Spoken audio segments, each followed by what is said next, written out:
Hi, I am your host today, Jasmine Love. I am the founder and host of Business Models for Creators. But today I'm here with Anthony Andricks, the author of the upcoming poetry collection, Repurposed, Trial by Lineation. And today we're going to be talking about his book that I am so excited to be discussing. Welcome, Anthony. Hi, thank you, Jasmine. All right, let's dive right in. So the book has a very interesting title. It's Repurpose Trial by Lineation. And Repurpose is also the title of the fourth section of the book.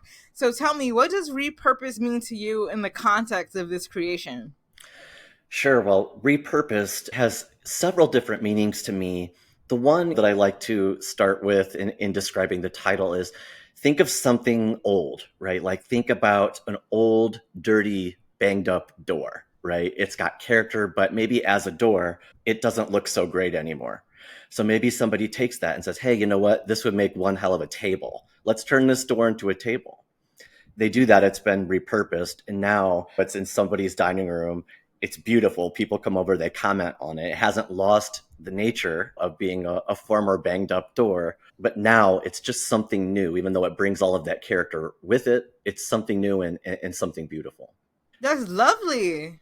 Yeah, and the second part, the trial by lineation part, that also has several different meanings as well. Like lineation means to break something up by lines or into lines. And when we're talking about poetry, then we're talking about how the lines of poetry are broken, how they begin, how they end, how they're spaced on the page. So in that sense, there's a very literal interpretation. There's also a more metaphorical interpretation in that the book is very linear, both emotionally and chronologically. Yeah, so let's talk about that. The book is broken up into four distinct sections, and you said that it was linear. Can you tell me about the title of each section and what each section entails and is about? Yeah, sure. So, as you said, there's four parts. They are chronological. The first part is called Those Before Me. And what this section is about is historical traumatic events, traumatic phenomena that really have an effect on me. And what I mean by that is sometimes for people who are members of specific minority groups, things have happened in the past, maybe not to you because you weren't alive at the time, but things have happened and they become a part of a collective consciousness and they become passed along from generation to generation. And that's really the essence of the first part, Those Before Me. And it's not all historical. There are some personal references and people who who show up in there, but still those would be people who were born before I was born, so another generation in front of me. So the second part is called Those Who Were Me. This was the most difficult section of the book for me to write. A lot of it was started many years ago that I just revisited and updated. But this is the section that I call the shadow work section. This is going into the negatives, maybe, things that happened to me that it had a profound negative impact on me, things that I have went through in my life. It was very difficult to write. It's very dark, but don't worry because, as I said, this is a progression, and it gets better from there. So the third part is called "Those Who Are Me," and very simply, this is current. This is current events. This is what I'm thinking about things right now. Some are good, some are bad. I would say everything in here is pretty current within the past year. And then we moved on to repurposed. Now, repurposed is sort of the self actualization section of the book. So, this is where, going back to my metaphor, this is where I think I used to be that broken down, dirty door. And now I'm trying to be this new repurposed table here. So, these are things that bring me joy. These are poems about my travel, poems about very important people in my life, and they are meant to inspire, right? To tell somebody else who maybe had a similar past as I have that this is possible for them as well. Lovely. And so, would you say that this work is autobiographical in nature? Like, who would you say is the narrator and who is the main character of this book? Right. So plenty of it is autobiographical. Some of it is not. Some of it is biographical, especially when we're talking about part one and certain historical figures. But the who's the narrator is a very interesting question. I actually love that question. So for much of it, it's me. But Sometimes there are poems that are written in the first person. I'm using the words I and me. I am not the narrator of those poems. For instance, in one of them, the narrator is the concept of love. Or if you want to think about like a god or a goddess of love, that would be the narrator. You can't always read them and know exactly whether I'm talking about myself or not. And then there's a series of poems in this book that come from the year 1849. And the narrator is actually a young white settler named Andrew who has had a relationship with a young Native American named Elualusit. He calls him Elu. And it kind of picks up at the very, I can't give too much away here, but where those poems start is kind of at the very end of that and what happened since. That's just some backstory. You actually won't get that backstory in the poems, but now you know the backstory to them. Nice. And so, would you say that this poetry collection kind of came to you with the four sections as one big collection, or was it one poem at a time? Like you got curiosity about this historical event and then you relived this thing that happened to you? Like, how did this come to be? Definitely one at a time. I have always been a creative writer for as long as I can remember. And for me, that was escapism, therapy, whatever, way back. At the earliest I can remember is probably 11 or 12, doing creative writing. And I had some very helpful teachers, one in particular in Sheridan. We called her Jerry Sheridan. She's one of two people acknowledged at the beginning of the book. Some of the ideas for these poems were started not quite back at 11 or 12, but maybe around 15, 16, definitely into my early 20s. But what happened was the current writing that I was doing, I was looking at it and thinking, wow, I'm a positive person now. And when I looked back, there was this natural progression.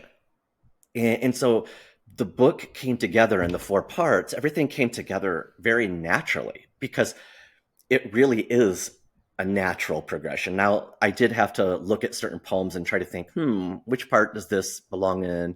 And it was pretty easy between 1 and 2. When you get to 3 and 4, it's a little bit harder when you're talking about what's currently me in the self-actualization. There's a little bit of overlap there. But that's how the book and the parts were born. It was a very natural thing. Yes, and tell me more about your creative process. Like, when do you write? How do poems come to you? Do you write in like iambic pentameter or like in sonnets, or is it free flowing? Like, more about your creative process. Yes, so I should say some of my poems rhyme, some of my poems don't rhyme. So there's something for everyone in there. I am a free verse poet, I would say. Even when I rhyme, I'm not counting syllables because that's not the important thing to me. The important thing to me is the feeling I'm trying to convey. The creative process for me is very stream of consciousness. And so I always make sure that I have something with me. We always have our phones and we can pull it open and we can use our notes, which is what I do a lot when an idea comes to me because I don't want to forget that idea. Or I have my iPad with a pencil on. I can write, jot things down. But normally it's something coming in, something I'm observing.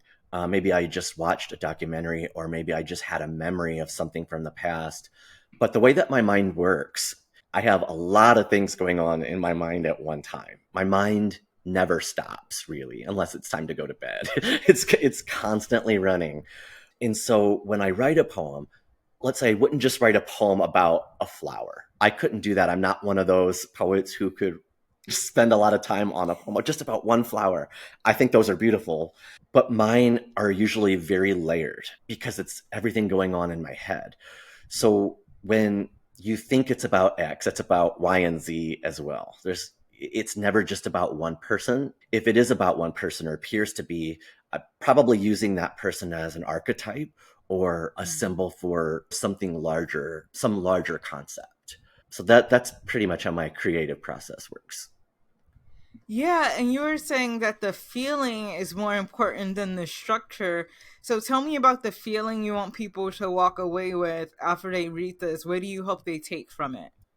So I guess that depends on each individual poem. I want them to feel what I'm feeling in each individual poem. And that means if it's one of the sad ones, I want them to feel that way. That sounds kind of mean, but just for that moment, not just to not to empathize with me or to feel sorry for me, but it's sort of like any other art, right? Like a painting.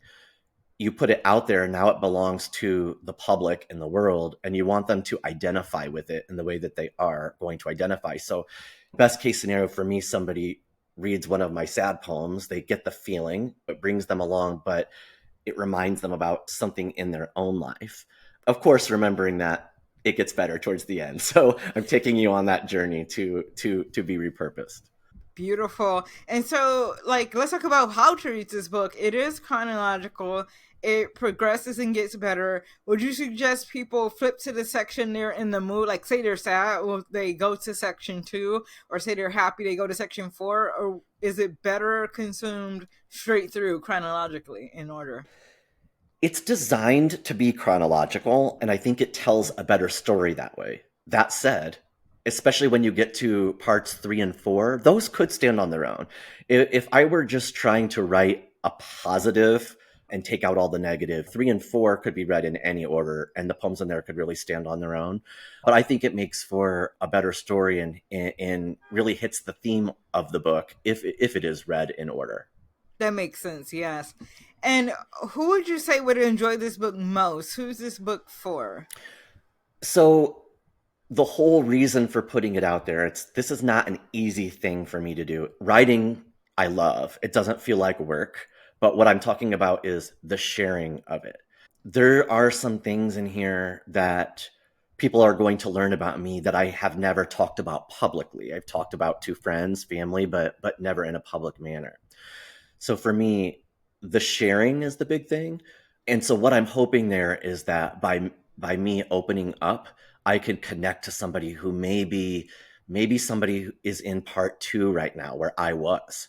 And they're going to read this and they're going to see I can make it to parts 3 and 4. I can get to 4. If he can get from 2 to 4, I can do the same thing. So that is a big part of me ultimately deciding to finally share this work. Yes, and when and where can people find the book when they're ready to read it? Yeah, so we're shooting for March 2024. It is going to be available on Amazon, Barnes and Noble, Target, Walmart, and then several other online retailers. I expect it to be widely available. Nice. And is there anything we haven't discussed yet that you would like to share with your soon to be readers? Yeah, so I do want to share one thing. There's going to be a couple versions of the book. Well, one, there's going to be a digital version. Then there's going to be a soft cover version and a hardcover version. The hardcover version is actually going to feature artwork by my very talented brother, Corey Andricks. Very creative individual. He's been the lead singer of rock bands. He's written music. He's also done, a fair share amount of creative writing himself. But I really love his artwork, and I was able to look through his portfolio. And what I did was, when I got a certain feeling from one of his, let's say, paintings, I went back through my catalog and said, you know what, this really matches up with this poem. And so I think there's going to be maybe between 10 and 15 of his works in that hardback version. So I'm really excited to partner with my brother and have his work included. Oh my gosh, a family affair. Yeah. It sounds like it's going to be a treat for the reader. I'm excited for it. Yeah. Well, awesome. It has been great, Anthony, and I look forward to your book coming out, and I hope it is a huge All success. right. Thank you so much, Jasmine.